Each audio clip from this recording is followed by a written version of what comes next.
मैं doctor Sanjay Bandhiya, assistant professor, government arts college Bhaisan. ऐसे ही आने वाले वीडियो को देखने के लिए सबसे पहले सब्सक्राइब करें और सपोर्ट करें।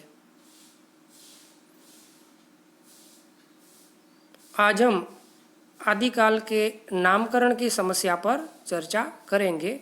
हिंदी साहित्य के इतिहास के काल निर्धारण की समस्या की तरह नामकरण की भी समस्या है।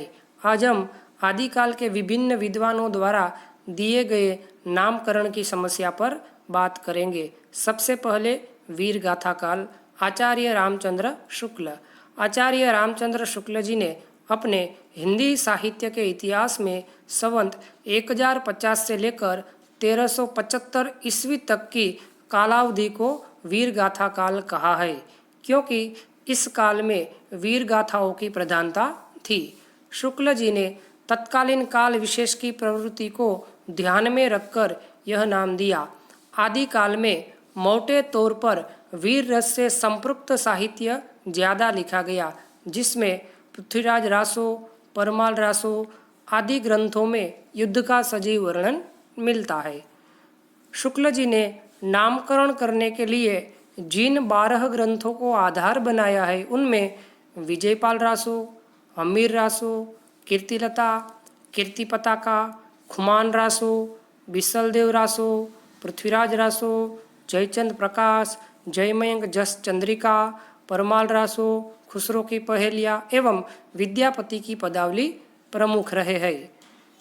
इन ग्रंथों में हम्मीर रासो, जयचंद प्रकाश और जय चंद्रिका नोटिस मात्र है। बिसलदेव रासो और खुमान रासो नए शोध परिणामों के आधार पर 16वीं शताब्दी में रचित माने गए हैं। परमाल रासो या आल्हा खंड के मूल का आज कहीं पता नहीं लगता और खुसरो की पहेलियाँ तथा विद्यापति की पदावली भी वीर गाथात्मक नहीं है। इसी प्रकार पृथ्वीराज रासो को भी अर्ध प्रामाणिक मान लिया गया है। इसके अतिरिक्त इस काल में केवल वीर काव्य ही नहीं लिखे गए, अपितु धार्मिक, श्रृंगारिक और लौकिक साहित्य की भी रचना हुई है। अतः आचार्य हजारी प्रसाद द्विवेदी जी ने उपर्युक्त धारणाओं के साथ इन रचनाओं को अप्रामाणिक सिद्ध करते हुए वीर गाथा काल नामकरण को निरर्थक सिद्ध किया है।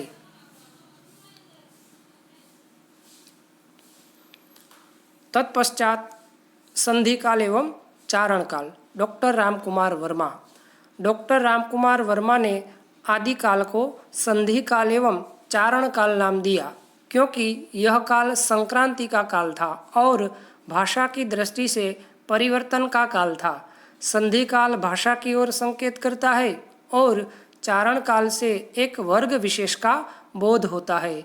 इस नामकरण में भी यह त्रुटि है कि इसमें किसी साहित्यिक कृति को आधार नहीं बनाया गया। किसी जाति विशेष के नाम पर साहित्य में उस काल का नामकरण उचित नहीं लगता, अतः यह नामकरण भी ठीक नहीं है। उसके बाद सिद्ध सामंत काल। पंडित राहुल सांकृत्यायन। पंडित राहुल सांकृत्यायन ने आदिकाल को सिद्ध सामंत काल नाम से अभिहित किया। आदिकाल का यह नाम रखने का कारण यह है कि इस काल के साहित्य में नाथ तथा सिद्ध कवियों द्वारा जो भी लिखा गया उसमें सामंतों की यानी राजाओं की स्तुति की गई है। इस नामकरण से तत्कालीन सामंती वातावरण का तो पता चलता है, परंतु किसी साहित्यिक प्रवृत्ति का उद्घाटन नहीं हो पा रहा है। इस नामकरण से नाथपंथी और दृढ़ योगी कवियों तथा खुसरो आदि की काव्य प्रवृत्तियों का समावेश नहीं हो पाता है। अतः राहुल जी द्वारा दिया गया यह नामकरण भी उचित नहीं लगता। तत्पश्चात अपभ्रंश काल। चंद्रधर शर्मा गुलेरी।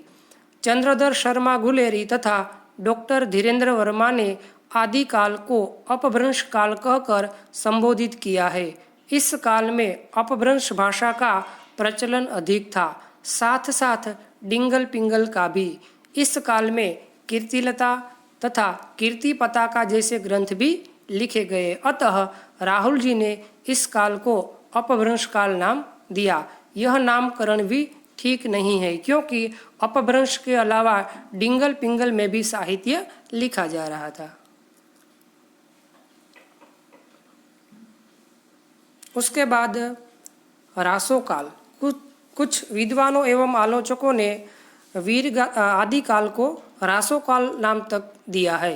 कुछ विद्वानों एवं आलोचकों ने इस काल को रासोकाल से संबोधित किया है, क्योंकि इस काल में रासो ग्रंथ अधिक मात्रा में लिखे गए। इनमें खुमान रासो, बिसलदेव रासो, संदेश रासो, परमाल रासो तथा पृथ्वीराज रासो जैसे कई ग्रंथ लिखे गए। इन ग्रंथों में रास अर्थात क्रीड़ा, युद्ध आदि का वर्णन मिलता है, अतः इस काल को रासोकाल कहा गया है। लेकिन यह नाम भी उचित नहीं है, क्योंकि रासोकाल रखने से सिद्ध, बौद्ध तथा नाथ कवियों का साहित्य अछूता ही रह जाता है, अतः यह नाम भी तर्कसंगत नहीं लगता है। तत्पश्चात बीज वपन काल।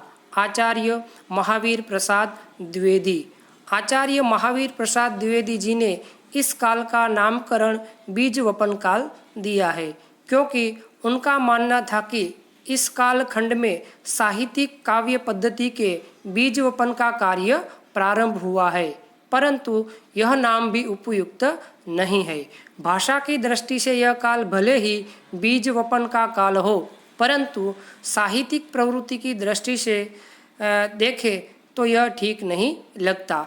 इस नाम से यह आभास होता है कि उस साहित्यिक प्रवृत्तियाँ शैशव में थी, जबकि ऐसा नहीं है। साहित्य उस युग में प्रौढ़ता को प्राप्त था, अतः यह नाम भी उचित नहीं है। उसके बाद आरंभिक काल। डॉक्टर गणपति चंद्र गुप्त। डॉक्टर गणपति चंद्र गुप्त ने आदिकाल को आरंभिक काल से अभिहित किया। इसका कारण स्पष्ट है कि हिंदी साहित्य के इतिहास का यह पहला या आरंभिक काल है, अतः गुप्त जी ने यह नाम उचित माना है। लेकिन यह नाम किसी साहित्यिक प्रवृत्ति का द्योतक नहीं है, अतः यह नाम भी तर्कसंगत नहीं लगता। उसके बाद आदिकाल। आचार्य हजारी प्रसाद द्विवेदी। आचार्य हजारी प्रसाद द्विवेदी जी ने इस काल का नाम आदिकाल दिया है। वास्तव में आदिकाल ही अधिक युक्ति संगत है, क्योंकि इसमें हिंदी भाषा के आदि रूप और विविध साहित्यिक प्रवृत्तियों के आदि रूपों का बोध एक साथ होता है।